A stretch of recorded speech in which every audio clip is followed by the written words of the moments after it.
So hello guys, कैसे हो आप सब। उम्मीद है कि आप सब अच्छे से होंगे। आज का जो हमारा नया टॉपिक है दैट इज़ कैसेट। जो हमारे पास एक्सरे कैसेट होती है, आज हम उसके बारे में पढ़ेंगे। उसके अंदर जो पार्ट्स होते हैं वो सारी चीज़ें पढ़ेंगे। उन पार्ट्स की कंपोजिशन क्या होती है वो सारी चीज़ें जो है आज के लेक्चर में हम डिस्कस करेंगे। तो स्टार्ट करते हैं हम कैसेट पे कि जो कैसेट है वो होता क्या है। जो हमारी कैसेट है that is a light proof device. अभी लाइट प्रूफ डिवाइस क्यों होता है, मैं इससे पहले इस लाइन को समझाने से पहले पहले मैं ये बोलता हूँ कि इस कैसेट के अंदर होता क्या है। The cassette contains intensifying screen and film. Means के यहाँ पे क्या होता है, इंटेंसीफाइंग स्क्रीन भी होता है और फिल्म भी होता है। जैसे कि मैंने डार्क रूम के केस में बोला था कि जो हमारे पास फिल्म होती है वो इफेक्ट होती है लाइट से। दैट्स वाई हम क्या यूज़ करते हैं, डार्क रूम। डार्क रूम में हम क्या करते हैं, फिल्म की प्रोसेसिंग, क्योंकि ये जो हमारे पास फिल्म होती है लाइट सेंसिटिव होती है। इसीलिए हमारे पास जो कैसेट होनी चाहिए दैट इज़ लाइट प्रूफ होनी चाहिए। तो इसी को हमने क्या बोला, it is a light proof device. तो हमारी जो ये कैसेट होती है, अब ये बनी किसकी होती है, ये कैसेट बनी होती है या तो मेटल की बनी होगी या प्लास्टिक की बनी होगी। क्या क्या कंपोजिशन होती है, मेटल या प्लास्टिक, इन दोनों में होती है। यही दो चीज़ें जो है इसको यूज़ बनाने में हेल्प करते हैं।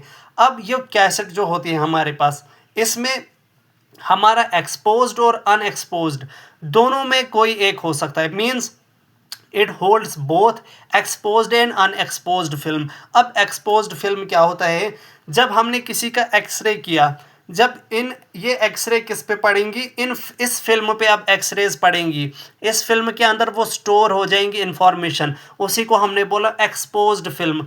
अब जब हम उसको रीड करेंगे, रीड करने के बाद जब सारी इंफॉर्मेशन हम ले जाएंगे that is known as unexposed film. अब हमारी जो एक कैसेट होती है, कैसेट के जो एक जो आगे वाला फ्रंट पार्ट होता है और बैक पार्ट होता है, इसमें दो होते हैं, एक फ्रंट पार्ट और दूसरा बैक पार्ट। ये दोनों के दोनों पार्ट्स जो काम करती हैं, प्रोटेक्शन का काम करती हैं। ये क्या करते हैं, प्रोटेक्ट करते हैं कैसेट को, किससे, मैकेनिकल डैमेज से। ठीक है, किससे, मैकेनिकल डैमेज से। अब जो फ्रंट वाला पार्ट होता है, फ्रंट वाला पार्ट होता है टुवर्ड्स द ट्यूब, किसकी तरफ, एक्सरे ट्यूब की तरफ। ये बना होना चाहिए लो एटॉमिक नंबर एलिमेंट से। लो जेड मीन्स, जेड का मतलब होता है एटॉमिक नंबर, मीन्स ये लो एटॉमिक नंबर की एलिमेंट से बना होना चाहिए। जैसे हमारे पास एल्यूमिनियम आ गए, एल्यूमिनियम के का क्या है, एटॉमिक नंबर 13।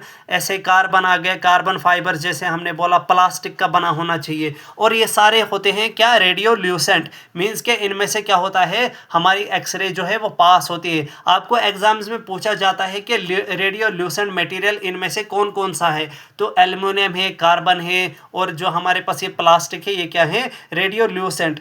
बैक पार्ट जो है ये कवर होता है, बैक जो हमारे पास पार्ट होता है यह हाई एटॉमिक नंबर एलिमेंट से बना होता है, जैसे कि लेड। अब ये क्यों होना चाहिए, क्योंकि हमारे पास ऊपर से जब एक्सरेज आएंगी वो कैसेट के पीछे नहीं जानी चाहिए। तो उनको प्रिवेंट करने के लिए, बैकवर्ड रेडिएशन प्रिवेंट करने के लिए हम क्या करते हैं, बैक पार्ट जो है उसको लेड से बनाते हैं। अब जो फ्रंट और बैक पार्ट होता है, ये जो फ्रंट और बैक पार्ट होता है, इन्हीं के बीच में क्या होती है हमारे पास, इंटेंसिफाइंग स्क्रीन और फिल्म। मान के चलो ये फ्रंट पार्ट है मेरा और ये बैक पार्ट है मेरा, और इनके बीच में ही मेरी क्या है, ये इनके बीच में मेरे है ये एक्सरे, ये जो इंटेंसिफाइंग स्क्रीन है और मेरी एक्सरे फिल्म।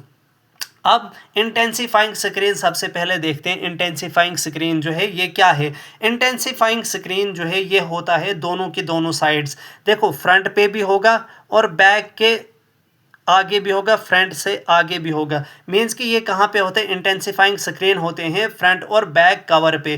ठीक है, कहाँ होते हैं, फ्रंट और बैक साइड पे होते हैं, इनसाइड, इनसाइड कैसेट, मीन्स के कैसेट के अंदर। अब इसमें होते हैं इंटेंसिफाइंग स्क्रीन में फॉस्फर क्रिस्टल्स। क्या होते हैं इसमें, फॉस्फर के क्रिस्टल्स हमारे पास होते हैं। किसके क्रिस्टल, फॉस्फर के क्रिस्टल, जो क्या करते हैं, इमिट करते हैं लाइट। लाइट को क्या करेंगे, ये इमिट करेंगे। कब इमिट करेंगे इंटेंसिफाइंग स्क्रीन लाइट को, जब एक्सरे पड़ेंगे इन क्रिस्टल्स पे, तो ये क्रिस्टल क्या करते हैं, इमिट करते हैं बाद में लाइट। अब देखते हैं हम स्क्रीन, ये फिल्म जो हमारे पास होती है। अब फिल्म जो हमारे पास प्रेजेंट होती है ये होती है दो क्या, इंटेंसिफाइंग स्क्रीन के बीच में। किन के बीच में होती है फिल्म, हमारी इंटेंसिफाइंग स्क्रीन के बीच में।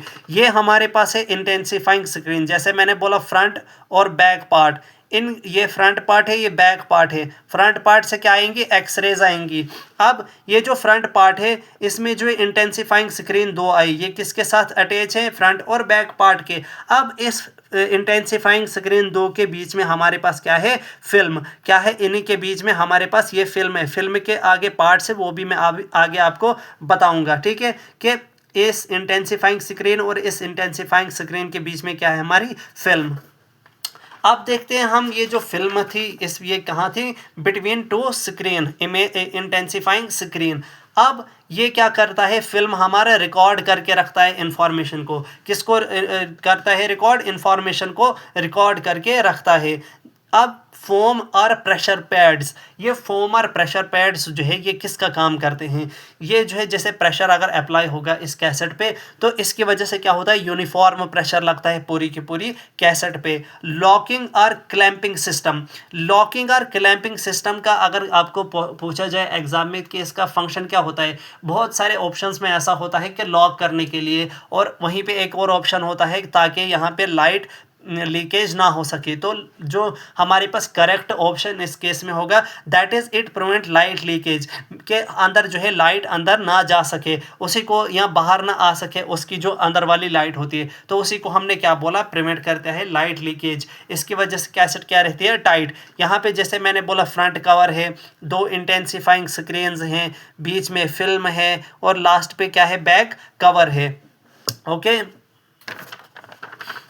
यहीं पे क्या होता है, ये जो कवरिंग के केस में मैं एक चीज़ बताता हूँ कि जिलेटिन होता है एक मटेरियल। क्या होता है, जिलेटिन एक मटेरियल होता है। क्या होता है, मटेरियल होता है जिलेटिन। ये जिलेटिन जो है ये क्या काम करता है, कवरिंग्स में यूज़ होता है। किन में यूज़ होता है, कवरिंग्स में भी यूज़ होता है और बहुत सारी लेयर्स में भी यूज़ होता है।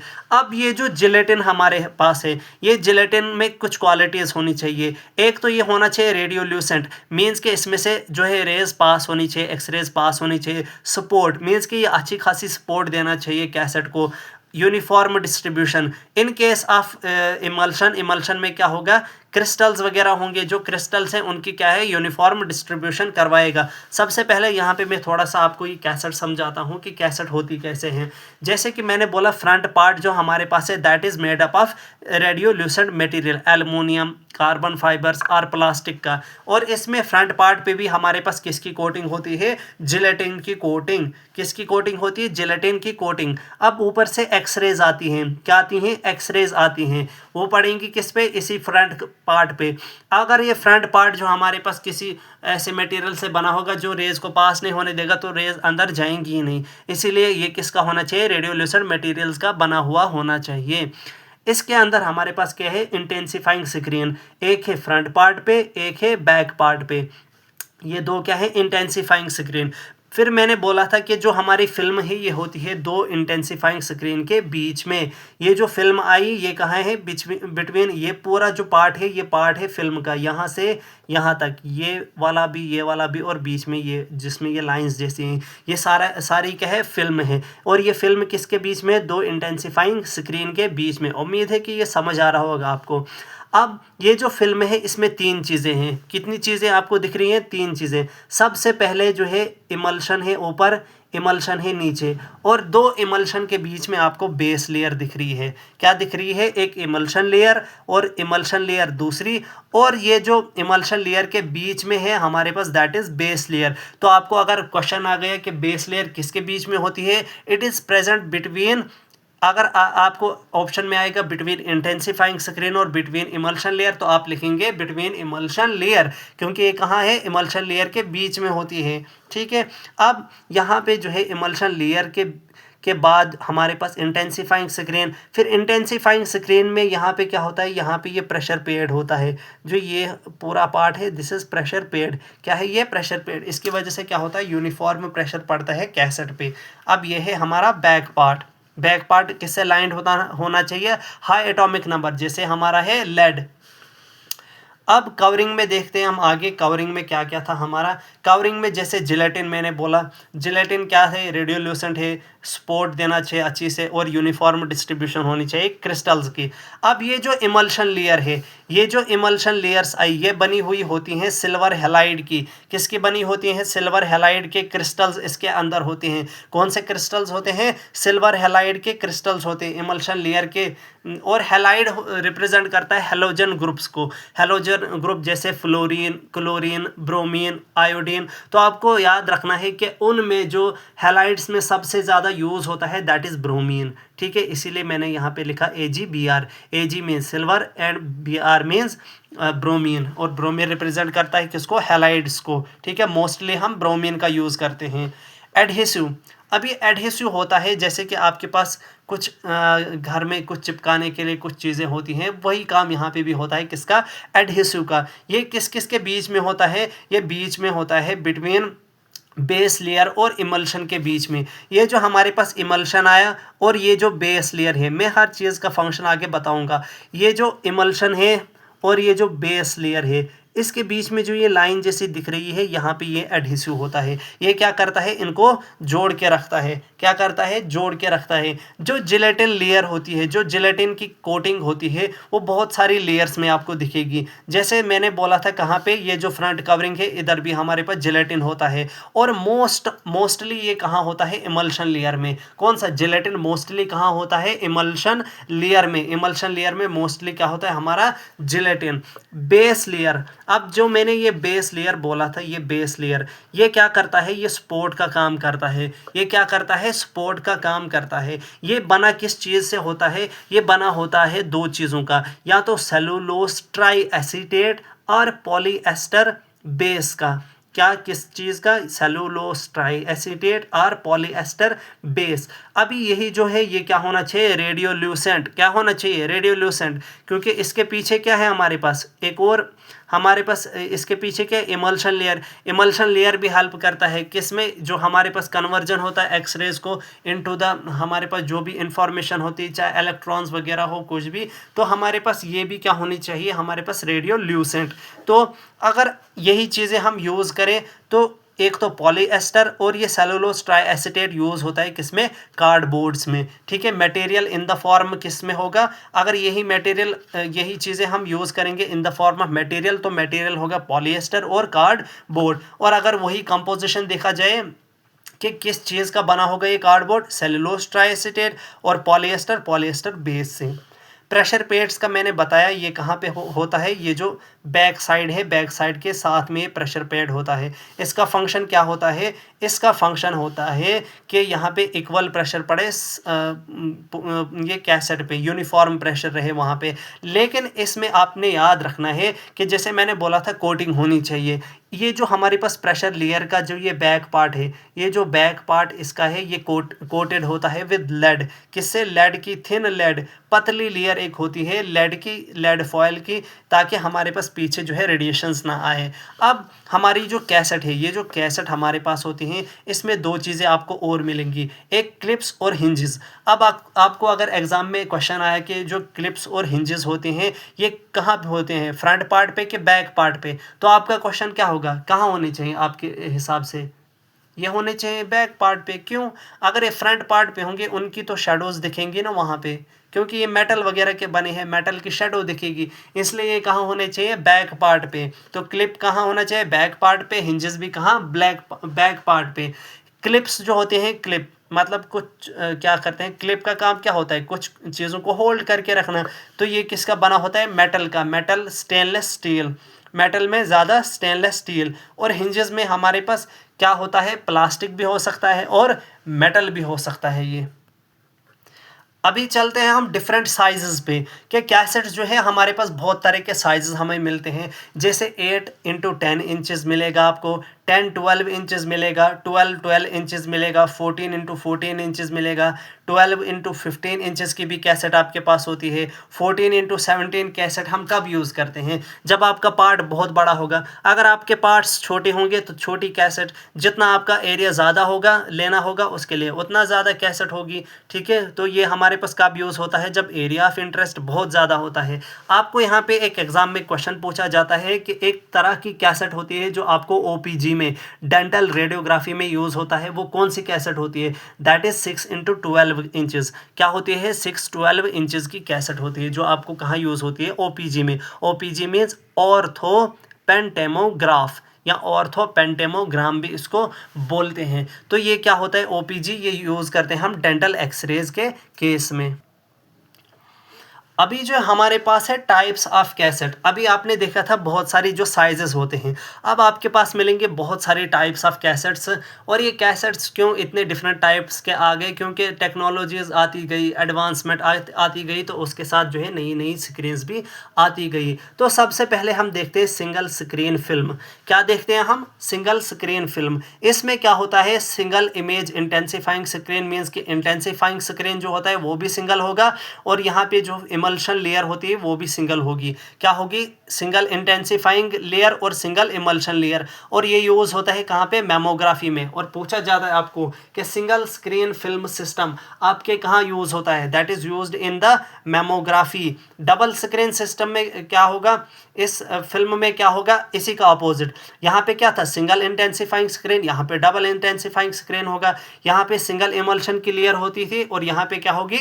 डबल इमल्शन लेयर होगी। और उस डबल इमल्शन लेयर में क्या होगा? हमारे पास बिटवीन फिल्म होगी। हमारे पास क्या होगी? Film in between two emulsion layer. वही यहाँ पे है। ये भी हमारे पास किसकी एग्जांपल है? डबल स्क्रीन फिल्म की, जहाँ पे क्या है? दो इंटेंसिफाइंग स्क्रीन, दो इमल्शन लेयर और इमल्शन लेयर के बीच में फिल्म, वही यहाँ पे है।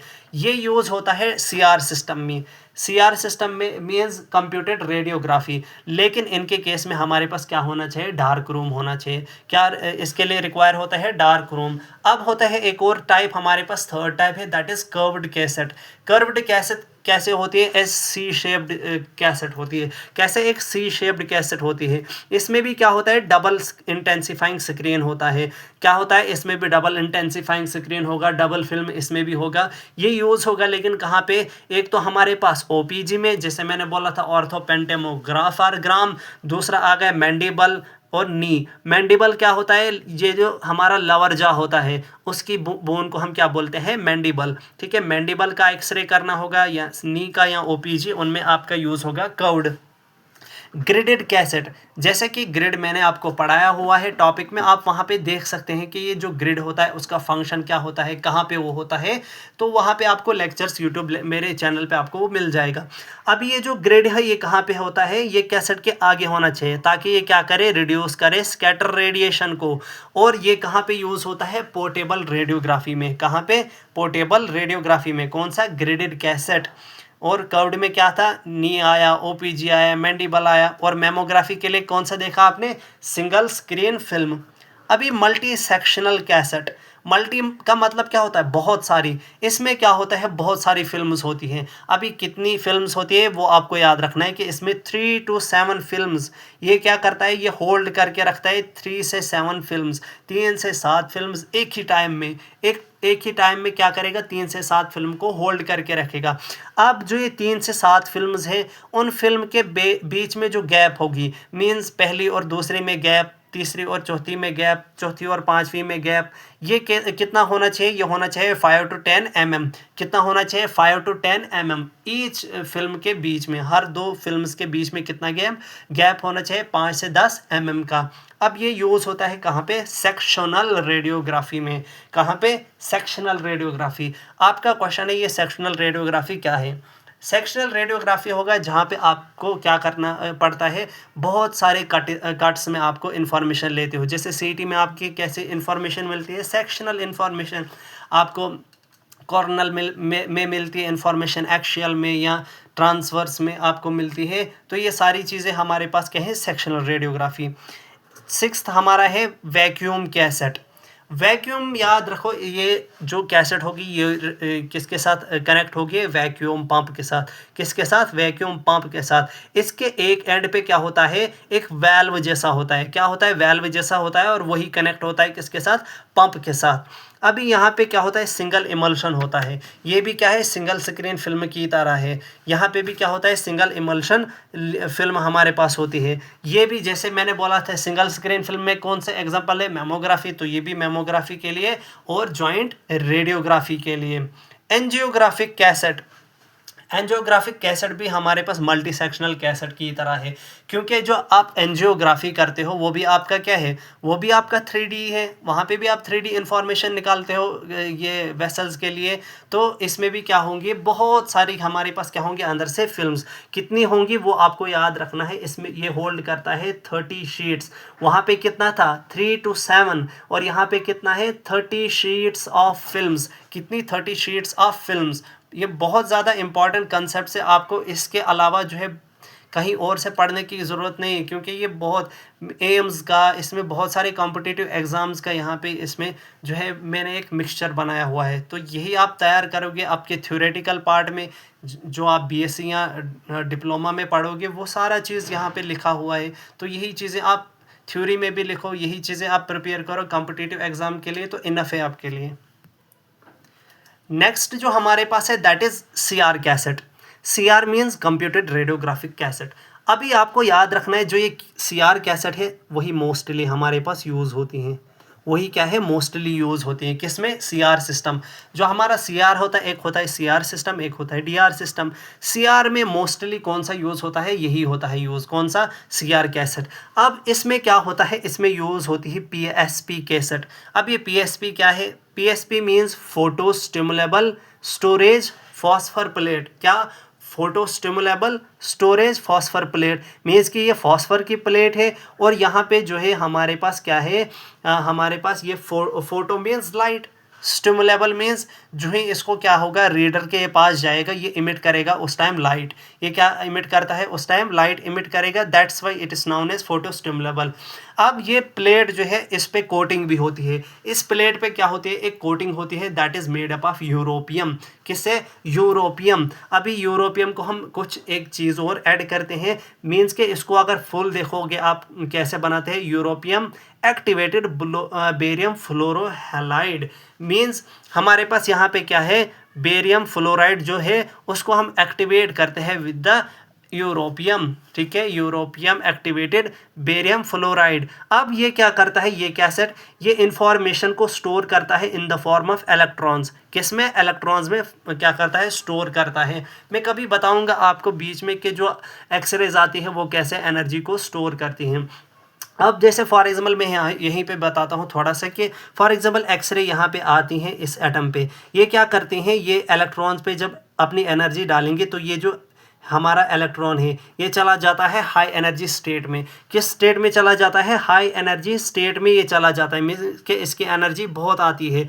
ठीक है, हाई एनर्जी स्टेट में जब ये चला जाता है, जब इसको अब रीड करता है रीडर, वही यहाँ पे मैंने लिखा कि जब इसको रीड करता है रीडर तो ये क्या करता है, उस टाइम ये अपनी सारी एनर्जी वो लूज़ करता है जो इसने एक्सरे से ली थी, तो चला जाता है वापस ये अपनी किस में, लो एनर्जी स्टेट में। ठीक है, तो यहाँ पे क्या होता है, ये इलेक्ट्रॉन चले जाते हैं हाई एनर्जी स्टेट में, फिर इनको रीडर क्या करता है, रीड करता है। CR रीडर होता है जो इसको रीड करता है, उस टाइम क्या करता है, ये एमिट करता है लाइट को, और वही उसी लाइट को ये क्या करता है, रीड करता है, और हमारे पास एक इमेज, डिजिटल इमेज देता है।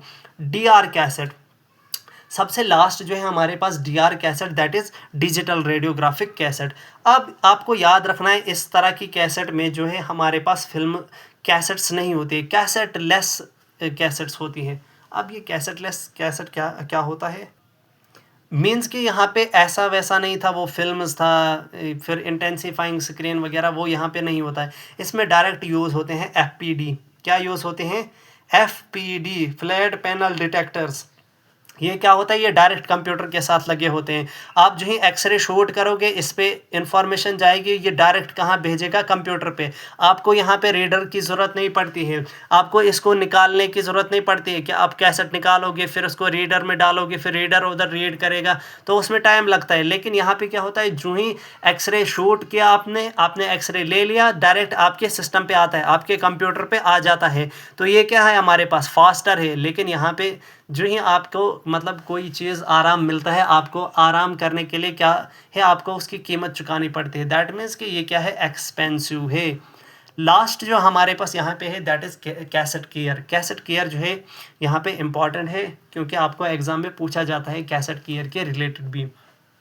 तो सबसे पहले जो है, आपको कैसेट के रिलेटेड आपको याद रखना है कि कैसेट को जब आप स्टोर करोगे, इसको आप अवे फ्रॉम लाइट और हीट रखोगे। क्या करोगे, हीट और लाइट से दूर रखोगे। क्यों, क्योंकि ये हीट सेंसिटिव भी है और लाइट सेंसिटिव भी है। दूसरा, आप इसको रखोगे अपराइट। अपराइट का मतलब होता है, देखो, एक होता है आप इसको हॉरिजेंटल में रखोगे, मीन्स ऐसे लिटा के रखोगे। दूसरा होता है अपराइट हो गए ऐसे स्टैंडिंग में, ऊपर की तरफ। तो ऊपर की तरफ जब आप रखोगे इसको, तो इस पर प्रेशर नहीं पड़ेगा, आपकी कैसेट डैमेज नहीं होगी, ठीक है। और हमारे पास क्या होना चाहिए, क्लीन करना है इसको। आपको कैसेट को गंदा नहीं रखना है, आपको इसको क्लीन भी करना है और इंस्पेक्ट भी करना है रेगुलर बेसिस पे। इसका मतलब क्या होता है, मीन्स कि आपको क्लीन जब आप इसको कंटिन्यू करोगे, और जब आप इसको देखोगे, इंस्पेक्ट करोगे कि हमारी कैसेट जो है वो काम करती भी है अच्छे से कि नहीं। ऐसा ना हो कि इसमें कुछ फॉल्ट आया हो और आप इसको देख ही ना नहीं रहे हो, तो आपको वो भी चेक करना है कंटिन्यूअसली। अभी हॉस्पिटल का प्रोटोकॉल एक होता है, किसके रिलेटेड, कैसेट्स के रिलेटेड। कि आपको क्या करना है, कैसेट को क्लीन करना है जब आप पेशेंट का एक्सरे लोगे। फॉर एग्जाम्पल, आप क्या करोगे, पेशेंट का आपने एक्सरे ले लिया, ठीक है। तो ये कैसेट जो है वो क्या है, डायरेक्ट पेशेंट के कांटेक्ट में होती है, उसके जिस्म के साथ, स्किन के साथ वो लगती है। तो क्या होता है, पेशेंट में क्या होता है, इन्फेक्शन होता है। तो वो इन्फेक्शन क्या हो सकता है, वो दूसरे पेशेंट को लग सकता है अगर आप इसको जो है क्लीन नहीं करोगे। तो उसी को क्या बोलते हैं हम, कि क्लीन करना है after direct patient contact to prevent cross infection, ताकि जो है एक पेशेंट का इन्फेक्शन दूसरे पेशेंट में ना जाए। इसी को बोलते हैं क्रॉस इन्फेक्शन। एक पॉइंट यहाँ पे याद रखना है आपको, ये इसके रिलेटेड नहीं है, लेकिन फिर भी यहाँ पे मैं बताता हूँ, क्योंकि हॉस्पिटल प्रोटोकॉल में ये चीज़ आती है कि नोज़ोकोमियल इन्फेक्शन कौन सा इन्फेक्शन होता है। नोज़ोकोमियल बहुत एग्जाम्स में आया है, तभी जाके मैंने यहाँ लिखा हुआ है। तो जो भी इन्फेक्शन हॉस्पिटल्स के रिलेटेड हो, उसको बोलते हैं नोज़ोकोमियल इन्फेक्शन। क्या, जो इन्फेक्शन हॉस्पिटल रिलेटेड इन्फेक्शन हो, उसको बोलते हैं नोज़ोकोमियल इन्फेक्शन। उम्मीद है कि आपको ये लेक्चर पसंद आया होगा। आप इसको अपने फ्रेंड्स के साथ शेयर कीजिए, लाइक कीजिए और सब्सक्राइब कीजिए। और बाकी लेक्चर्स भी आपको इसी तरह आपके जो है वीडियो जो यूट्यूब चैनल है वहाँ पे आपको मिलेंगे। Thank you.